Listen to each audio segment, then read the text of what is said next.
Sa branch po. Cavite po.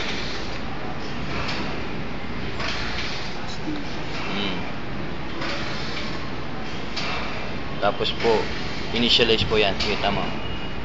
Sa kabila rin. Tapos contact person po, sir. Personal nyo po. Saan ko ilalagay yun? Dito na po sa taas. Dito na lang po. Sige na. Personal mo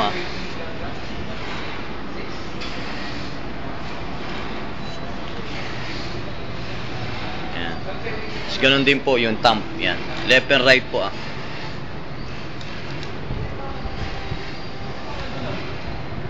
for legal lang po yan.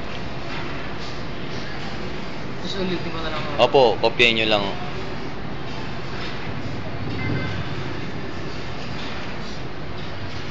Hindi ko na ulagay yung number.